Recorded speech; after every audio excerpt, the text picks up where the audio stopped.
Yeah. Ha! Yeah, I'm so special, I'm so special, I'm so special, so special, so special.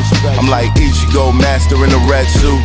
This my Bankai form, I'm about to let loose. Better make your next move your best move. Straight out the gate, niggas gon' hate and try to test you. Watch who you with, who your mans, who you next to. If you take a hit with son assist like a nephew, you can never check us. Homie, this a chess move. Wrote this on a little short bus, I'm so special. If Mav say get him, I'ma get him. Ain't no talking when I pull up. Park up, hop out, run down with my hood up. Now what the fuck are you hating for?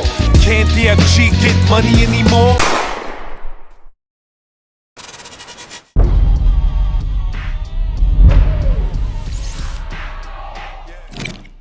It's hot for trapper turn smack rapper. Only smack rapper that you know is smack rapper.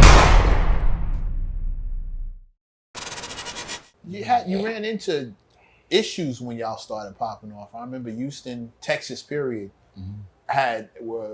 felt some kind of way about you guys having like a chopped and screwed sound, but not being from there. That's crazy because I received mad love from that. Like the whole Houston culture, we was embraced. Like Killer Calion, early on, Trader Truth, all of the guys, even Bun B. Before I was signed, my first time in Houston, I got flown out to work with this kid named OG Chess. Like they flew me out on that flight had to be cheap as hell because I took mad planes to get there. That was my fault. I took like 4 planes to get there. And then when I landed, it was kids. It was like young niggas. I'm thinking they're gonna be grown, look like y'all or something. Right. It was like young niggas with like 15-year-olds with cameras and shit. OG. And I'm like, nah, I wasn't even old. I was their age too, but I was thinking they was gonna be older. Because the name is OG Chess. Oh, yeah, OG Chess. Yeah. But they say that in Texas, like that's a thing. Like, I guess because they love Jordans, so it's like OG. It's like they was into the OG Jordan. But yeah, and then I met my homie Dozy out there. Dozy became my camera dude. He's a huge artist now. Like he makes art. He lives in Portugal. Like he makes chairs and couches and shit that go for mad bread. He became Travis Scott's best friend because they both from the same place. And OG Chess was their best friend. So when I went out there, I met Travis Scott. So when I went out there, I met Travis Scott and I met Maxo Cream. So we were going to different hoods. I went to Maxo Cream hood. Niggas is wild. I had like a open case at the time, and I'm like, yo, y'all can't put the guns in the camera. They on Smack DVD time. I'm like, yo, you can't do that right now. Yeah. How did you catch the case? Because I felt like we were skipping something. We definitely skipped something. Yeah. And bring it back. So, yeah, Bun B was the first to show me love. If you need anything, Chase Infinite put me on a call with him. This is before I had a deal. But I'm still moving around. It's the mob. They know what's up. Right. We got into a Fatal 4 incident back in the days where it was like some shit just went left and I had a case. That's it? What you wanted to ask about? Okay, it went left how? Oh, it went left. It was a brawl. It was a fight. Like equipment wasn't working. Niggas was mad. You caught a case behind that? Yeah, we caught a case. What you did? I didn't do nothing. And I got expunged, so I'm Gucci. Oh, you good. Oh, so, good yeah. money. All right, bet. I remember when you first dropped. But that case was open. At that And time. At that time, right. Them niggas. This is not Smack DVD. Put them shits away, please. Exactly. I just remember people trying to figure out exactly where you were from. Like there was one. Oh, you saying Texas. Texas coming at me. I never dealt with that. I never dealt with Texas coming at me. I only dealt with love, so that's what I was trying to say to you. I got you. I just remember the back and forth. Somebody from Houston. I didn't even start using chop and screw because of Texas. I never knew about like Zero and fucking the Bar Baby and you know I knew chopped and screwed, of course. But I wasn't like heavily influenced by Texas. I just like to chop and screw my shit.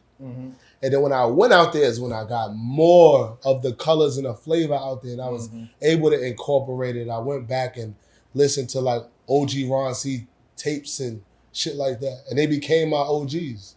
There was a lot of debates when they dropped as far as is it biting because they're taking somebody else's regional sound? And then it was, well, what's New York's regional sound? Boom bap. Well, they're not using that, they're using this. And it was a whole bunch of back and forth. And I remember one of the debates, the one that made the most sense to me, was the fact that the internet has opened up every sound. Right. And if you're not born in a specific era in a specific time, and you're just on the internet, all of these things seem like an option. You're exposed to a lot of different. Like he said from the very beginning, you have a different conversation. You go someplace, pick up a different conversation, bring it back. Yeah. It becomes universal now. It's not just this person's thing or that person's thing. It's all under the same branch. But you think like Kraftwerk to like African Bambaataa was like, yo, you sampled what is it? Trans-Euro Express. Yeah, Trans-Euro Express. You think like, it was like, oh, he's biting off of our shit. Well, no, back then, it wasn't biting. It was you're stealing, and they would come for your pockets. Yeah, they definitely didn't let it rock. It wasn't just all love. Bismarcky, a lot of people went through. Now, I'm not saying that, but I'm saying how they felt about somebody else taking their music and repurposing it. The era you're talking about, the time frame you're talking was about, looked at hip hop as wasn't stealing. seen as, first of all, yes. Second of all, hip hop wasn't seen as a real art form. Oh, got it. It was seen as a trend, and you little niggas is over here doing, give me the money. Like, I'll take your whole shit. Exactly. It wasn't really respected to the point where it was seen as an art form. The new music today. We didn't think it was going to last, and here it is. Well, hip hop, we're 50 years old. We might be the youngest one out. Especially when you start talking about Kraftwerk and the people we were borrowing from and sampling from. James Brown was coming down heavy on, hey, what you doing? This is my shit, because you didn't see the visions. You didn't see the whole, how far it could go. And if you think this is just a trend, then it just looks like kids stealing my shit. Right. So it landed different then as opposed to. So what was the question about? Well, no, you answered. Yeah. Okay. You never dealt with the hate from that. Okay. Yeah. Yep. Did you have a fan base in Texas because of that? For sure. I don't know if it was because of it, but I'm pretty sure it was. Like, it speaks to them. But also it was a time where it was just like a new regime. Like all of the kids that felt like they like was quiet, like didn't really have a platform to speak or like anybody to lead. We was the leaders of that. Like leaders of the motherfuckers, like the new fly. Like everybody thought like high end was like Giorgio Armani and like fucking Versace. Right. That's some high end shit back in the day. Or you might buy a Coogee or some shit. Right, instead of Gucci. Yeah, but we pulled up with new brands niggas never heard about. And made them hot. Yeah, like Raph Simmons and like, so it's like, it's a kid that's in Texas that's on that type of shit too. Like, oh my God, I'm not a weirdo. So we resonated different and we still talking that shit. Like, I was about to say that I think the fact that the music was good. You dig? Like all the songs were like really, really good. It was hard to front on the fact that regardless of what you thought or how you felt about where the sound came from, it's not like they did chopped and screwed dirty. Like they did it really, really good. Especially to the point where people were trying to figure out if they were actually from Texas. But also we wasn't mimicking Texas music. We one was paying homage by doing chopped and screwed, and two, Pay something, right? we was working with like Clem's Casino and Beautiful Lou and all these different Frankie P and all these different producers to curate a whole nother sound. So that's why I think we blew up so big, because we got Harlem energy, the flamboyancy of a Harlem nigga. We on some fly shit, but we on another level with the shit because we on the shit niggas ain't even never heard about. Right. And we come from we got a different perspective, like, because like now, like you said, with the internet, it changed music. So now I could link up with a Beautiful Lou that's from Texas. and work with him, get on some shit that sound like his shit, or Clams Casino, who's from Jersey, who's making ambient sounding runway walk music, but rapping on that type of shit, and like rapping about shit that you could resonate with, it fucked everybody's heads up. Because if you couldn't get with the clothes, it lured you in because of what we were speaking about. You like, this nigga, he talking some shit. He know about that? Like, you know his pops is. It's like dress a little different, but I could get with the music because you need a little difference to make it look a little like enticing. Because if it looked the same, it's sleepy. Right. You was thinking like that back then. I was just being. Yeah. But I always knew that my friends was cool, and I said, if y'all think Kanye and his friends is cool, wait till y'all see mine. I always thought like that. Right. Because I knew that, like, Ye and them, they come from Chicago, and they got real backgrounds. It's very similar to us. But in my mind, I felt like the image was very clean. Like Pharrell and them, the image was very clean. Right. I mean, but the clips came and like gave it some grunt. edge. Yeah. But for us, it's like all of us is like, we came out golf.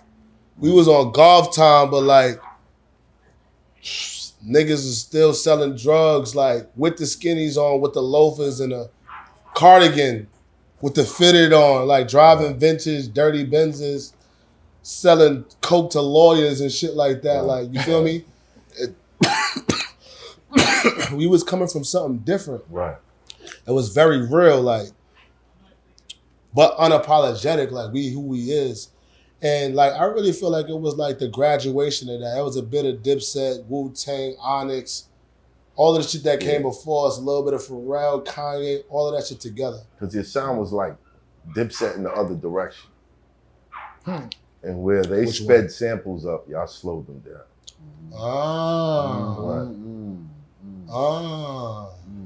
Shout out to Arsonist. For me though, I never really was big on like the known soul samples. I never made like joints like that. But definitely had some samples in some of my stuff. It was more like theme music. I like anthemic shit. Right. Yeah. A lot of energy. Yeah, energy. A lot of energy. Yeah, definitely. All right, so when did it happen for you? Why you giving me mixed signals? Let's be honest, you want some dick in you. Or you don't. I don't know. Baby, you got what I need. But you say I'm just a... Nah.